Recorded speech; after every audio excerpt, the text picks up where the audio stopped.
The rain fell hard that night, hammering the cracked sidewalks and pooling into shallow rivers that reflected the neon glow of a flickering diner sign.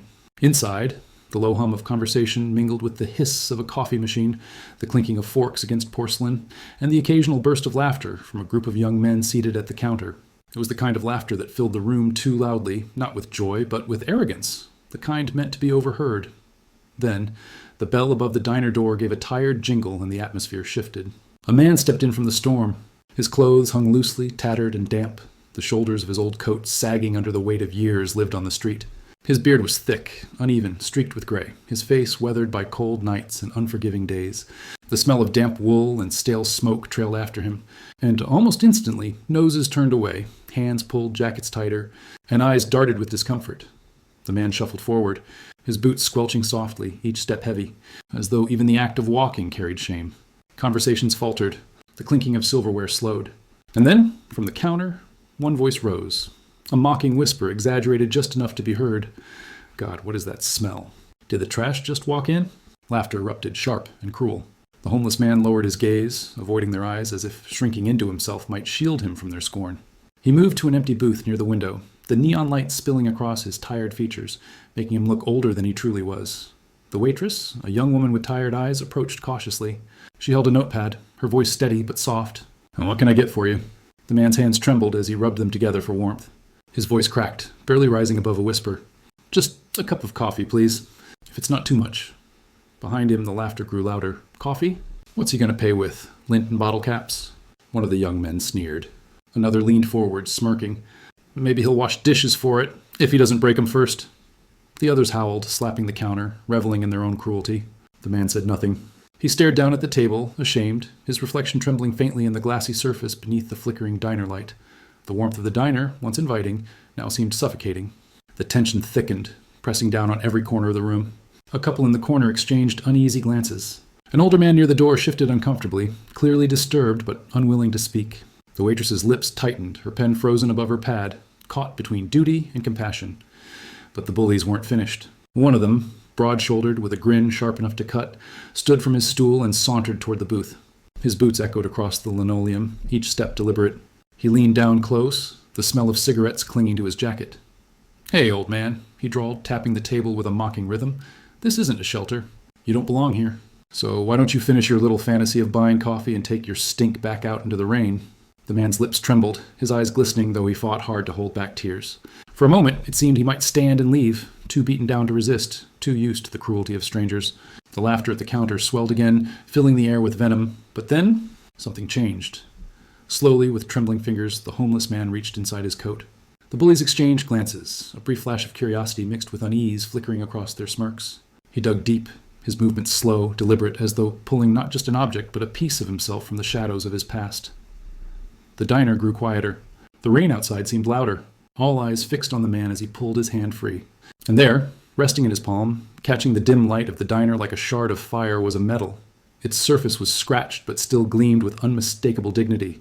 The metal glowed against his rough skin, a relic of valor, sacrifice, and stories unspoken. The laughter stopped mid-echo. The bully nearest him froze, his grin faltering as the weight of silence pressed against him. The other young men at the counter leaned forward, their faces draining of color as recognition sparked in their eyes. The homeless man lifted the medal slightly, his hand shaking, his gaze still lowered. The room was now so still that even the hum of the neon sign outside seemed deafening. Every patron in the diner, every voice that once mocked or whispered, stared in stunned silence, and in that breathless moment, as the metal glistened under the fluorescent glow, one truth became impossible to ignore.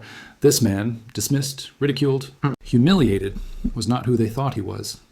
The chapter ends here, as the bullies sit frozen, their cruel laughter caught in their throats. Their eyes locked on the gleaming symbol in the man's trembling hand. The diner was silent. Only the relentless tapping of rain against the glass filled the space, as though the storm itself had hushed to witness what unfolded inside. Every pair of eyes locked on the homeless man's trembling hand, where the metal caught the dim light, glinting with a quiet, undeniable power. The same bullies who had mocked him seconds earlier now sat frozen, their laughter choked back, their faces pale in disbelief. For a long, breathless moment, no one spoke. The metal, scratched, aged, yet gleaming, seemed to carry with it an entire lifetime of stories untold. And then, in a voice hoarse and breaking, the man spoke.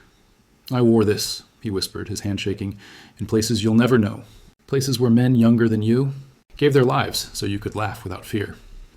His words cut through the air like a blade, his tone not angry but heavy with sorrow. The waitress, who had been frozen in place near his booth, took a small step closer, her lips parting as she tried to find her voice. Her eyes glistened, reflecting both compassion and fury. "That's enough," she said firmly, her voice quivering but strong enough to carry across the room. "He doesn't need your jokes. He deserves your respect." The bullies turned their faces away, their bravado crumbling. The leader, the one who had leaned over his booth, took a half step back, his jaw tightening as shame bled through his smirk. What happened next would shock everyone watching. The man slowly placed the medal on the table, his rough fingers lingering on it as if it anchored him in a world that had forgotten him. His eyes glistened, though he fought against the tears threatening to fall. "I once had a family," he said softly, his voice carrying in the silence.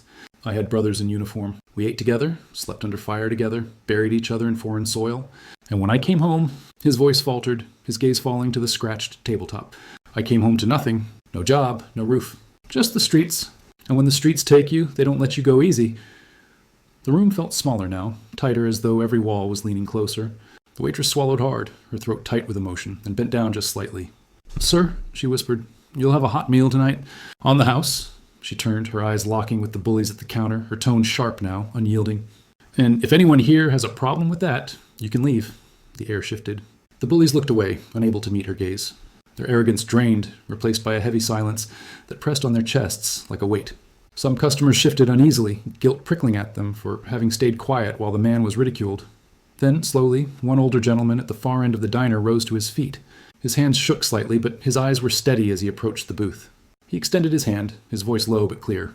"Thank you. For your service." The homeless man blinked, startled, his lips trembling as he reached out with hesitant fingers to accept the handshake. One by one, others followed. A young mother with her child approached, murmuring words of gratitude. Another man stood, removing his cap as a gesture of respect. Soon, the diner, once filled with cruel laughter, had transformed into a place of quiet reverence. But the bullies sat still, their faces pale, their laughter gone. The weight of their cruelty bore down on them as the truth settled. They hadn't mocked just a man. They had mocked a hero. The homeless man lifted the medal once more, his eyes scanning the faces around him. His voice was fragile, but carried an undeniable strength. "I don't want your pity," he said. "I don't even want your thanks. I just want to be seen as a man, not as trash, not as nothing." Those words struck deeper than the medal itself, piercing the guilt and stirring something raw in everyone who heard them. And for the first time, the bullies lowered their heads. The leader clenched his fists, the arrogance finally stripped away. And with a quiet, broken voice, he muttered, "I'm sorry." The rain outside eased, softening into a gentle drizzle, as if even the storm understood the shift within the walls of that small diner. The waitress set a steaming plate of food in front of the man, eggs, toast, and hot coffee. He stared at it for a long time, his lips parting in disbelief before whispering, "It's been years since I've had a meal like this." And so the diner, once filled with cruelty, became something else entirely that night. A place where dignity was restored, where a medal was no longer just a piece of metal, but a symbol of courage, of sacrifice, and of the respect every soul deserves, no matter their appearance. But even as the man lifted his fork with trembling hands, the weight of his story lingered in the air, leaving a haunting question for everyone who witnessed it. How many others, unseen and unheard, carry silent medals of honor that the world ignores? What lesson do you take from this moment? And have you ever witnessed kindness change someone's heart? Share your thoughts in the comments below. And if you believe stories like this deserve to be told, don't forget to like this video, subscribe to the channel, and turn on the notification bell so you never miss the next one.